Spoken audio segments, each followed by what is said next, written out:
శ్రీ గురుభ్యో నమ. శ్రీ మహాగణాధిపతే నమ. శ్రీ మహాసరస్వత్యై నమ. హరి ఓం శ్రీమాత్రే నమ. ప్రేక్షకులందరికీ ఆగస్టు మాస ఫలితాలు, శ్రావణ మాసము అట్లాగే భాద్రపద మాసము రెండు కూడా మనకు కలిపి ఉన్నది ఆగస్టు మాసంలో.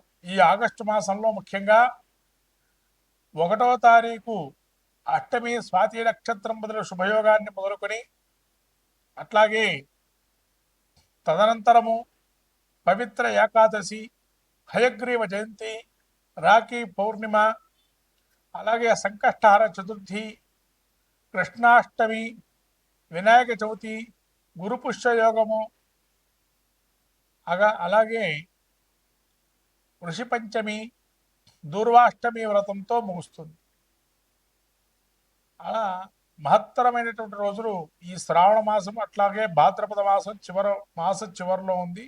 ఆగస్టు చివరిలో భాద్రపదం మొదలవుతుంది. మహత్తరమైన రోజులు.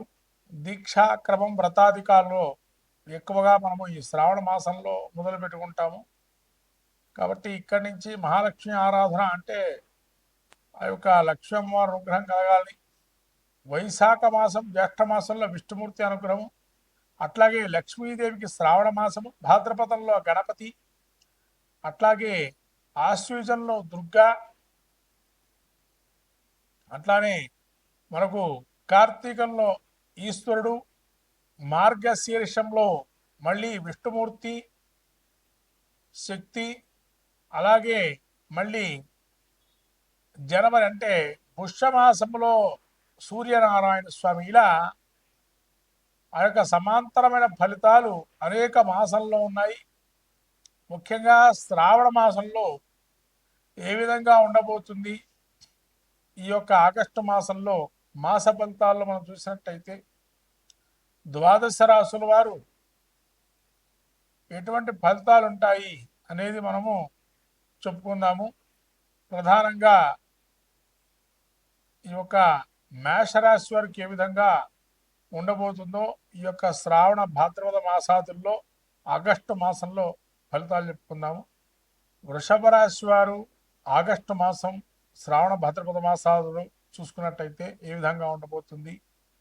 ఈ యొక్క మాసంలో ముఖ్యంగా కృత్తికా నక్షత్రం 2, 3, 4 పాదాలు, రోహిణి నక్షత్రం 4 పాదాలు, మృగశిర నక్షత్రం 1, 2 పాదాలు ఈ యొక్క వృషభ రాశి యొక్క గ్రహస్థితి ఏ విధంగా ఉంది చెప్పుకుందాము. ద్వితీయంలో గురు శుక్రులు, తృతీయమందు రవి, అట్లాగే బుధుడు, తరువాత 14 ఇది ఒక రవి వీరికి పంచమందు సంచారం, తృతీయం నుంచి చతుర్థమందు సంచారము, కేతు చతుర్థమందు, పంచమందు కుజుడు, రాహు వచ్చేసి దశమ స్థానము, అలాగే గురువు ఈ యొక్క శని వక్రగమనంలో ఏకాదశంలో సంచారం చేస్తున్నారు. ఇటువంటి గ్రహస్థితి చూస్తే ఎటువంటి ఫలితాలు ఉంటాయి అని అంటే కొంత శరీర బాధలు ఉండే అవకాశం ఉంటుంది. అనవసర ప్రయాణాలు, ఏదైతే అవసరం అనుకోకుండా కొన్ని అనవసర ప్రయాణాలు చేసే అవకాశం ఉంది. తలనొప్పి, అధికమైన ఉష్ణం అంటే జ్వరం రావడం, తరచూ ఉష్ణ జ్వరాలు పీడితంగా ఉండటము, తర్వాత అధికారుల వల్ల కొంత భయాందోళనలు, అనారోగ్యము, మనశ్చాంచల్యము, అనుకున్న పనులు సకాలంలో జరగకపోవటము, కొంత భోజనం సమయానికి తినకపోవడం, మనస్థిమితం లేకపోవటం ఇవన్నీ జరిగే అవకాశం ఉంది. అట్లాగే శుక్రుడు ఈ విధంగా వృత్తి వ్యాపారములందు ధనలాభము, నూతన వస్తువుల అలంకరణ ప్రాప్తి, శయన సౌఖ్యము, సుగంధ పరిమళాలతో కూడుకున్న వస్తువులు, అలంకరణలు, కాస్ట్యూమ్స్ లాంటివి ఎక్కువగా పెట్టుకోవటము, తర్వాత దూర ప్రాంతాల నుంచి మంచి వార్త వినటము, కొంత బంధుమిత్ర సమాగమం ఉండటము, నూతన స్త్రీ పరిచయం కావటము, తర్వాత కళ్ళందు ఆసక్తి కలగటము, కొంత విలాసవంత జీవితానికి సంబంధించిన వస్తువులు కొన్ని కొనుగోలు చేయటము, అలాగే విందులు వినోదాలు పాల్గొనటము, కొంత ధనం అయితే చేతికి రావాల్సిన ధనం రావటం, ధనలాభం ఉండటము, మాతృ సౌఖ్యానికి సంబంధించిన చింతన కొంత ఉండటము, కొంత మనోల్లాసం, నూతన కార్యాలు ఏదైనా మొదలు పెడదామని ఆలోచన, వ్యాపార ప్రారంభాలు లాంటివి ఏమన్నా అలా ఆలోచిస్తూ ఉంటారు. కాబట్టి వీళ్ళకి యోగం బాగా ఉంది. వృషభ రాశి వరకు ఆగస్టు.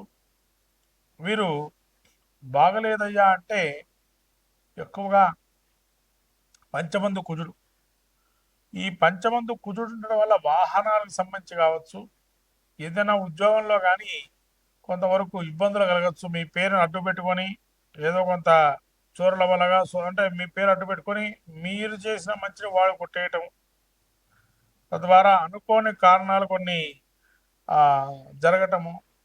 కానీ ఎప్పుడో పడిన దెబ్బలు మళ్ళీ పునః ఆ యొక్క దెబ్బల యొక్క ఏదైతే ఉంటాయో కింద పడినటువంటి దెబ్బలు అవన్నీ కూడా మళ్ళీ పునః నొప్పిగా ఉండటము, శరీర బాధలు దాన్నే అంటారు. ఇలా ఉండే అవకాశం ఉంది. అలానే వీళ్ళకి వక్రగమనంలో కూడా కొంత వృత్తిరీత్యా వ్యాపారంలో ఒత్తిడి ఉన్నా కూడా పైకి వచ్చే అవకాశం ఉంటుంది. గురు శుక్ర బలాలు యోగా ఉన్నాయి కాబట్టి మొత్తం వృషభ రాశి వారికి యోగప్రదంగా ఉంది ఈ ఆగస్టు నెల. కాబట్టి వీరు ఏం చేసుకుంటే ఇంకా మంచి జరుగుతుంటే సుబ్రహ్మణ్య క్షేత్ర దర్శనము, సుబ్రహ్మణ్య ఆరాధన చేసుకోవడం వల్ల మంచి లాభాలు కలుగుతాయి.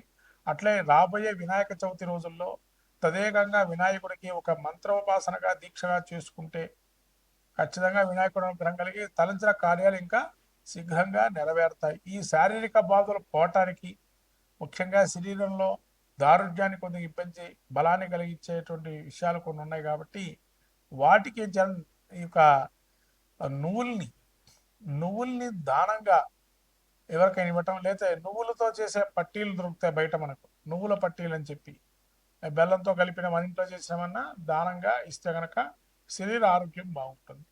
ఈ విధంగా మాతృ సౌఖ్యం కలగాలి అంటే కూడా పాలుని దానంగా ఇవ్వటం వల్ల మంచి ఫలితాలు ఉంటాయి. మొత్తం మీద ద్వాదశ రాశుల వారు పరిస్థితి చూసినట్టయితే మిశ్రమ ఫలితాలు కొన్ని యోగాన్ని ఇస్తున్నాయి, కొన్ని అవయోగాన్ని ఇస్తున్నాయి. శ్రావణ మాసంలో ముఖ్యంగా మనకు వచ్చే హయగ్రీవ జయంతి అందరూ కూడా జరుపుకొని మన వేద విద్యలు కానీ విద్యా సంపదలను పెంచుకునే అవకాశాన్ని ఇవ్వండి. వేదాన్ని సంబంధించిన విషయాల్లో చర్చాగోష్ఠి కానీ వేద విద్యని కానీ అభ్యసించినట్టు వారికి కొంత సత్కారాలు చేయటం వల్ల ఈ అవయోగాన్ని కూడా తొలగిపోతాయి. అలాగే రానున్న వినాయక చవితి రోజున చేయాల్సిన కార్యక్రమాలని చేసి గణపతి యొక్క అనుగ్రహం పొందితే సలజ కార్యాలని కూడా సాధిస్తాం. కాబట్టి మహాలక్ష్మి అనుగ్రహం కలగాలని చెప్పి లక్ష్మీ ధ్యానం కానీ మంత్రం కానీ అయితే వరలక్ష్మి అమ్మవారి ప్రీతిగా మనకు తామర పూసల మాల కానీ తామర పూలతో పూజ చేయటం కానీ ఇంట్లో శుభ్రత అనేది పెట్టుకోవటం వల్ల లక్ష్మీ అనుగ్రహం కలుగుతుంది. ఇది ప్రత్యేకంగా చెప్పాల్సిన విషయం. శ్రావణ మాసంలో శుభ్రతను పాటించండి, మహాలక్ష్మి అనుగ్రహాన్ని పొందండి. గణపతి గరిక పెట్టండి, గణపతి అనుగ్రహాన్ని పొందండి. శుభం భూయాత్. శ్రీమాత్రే నమః.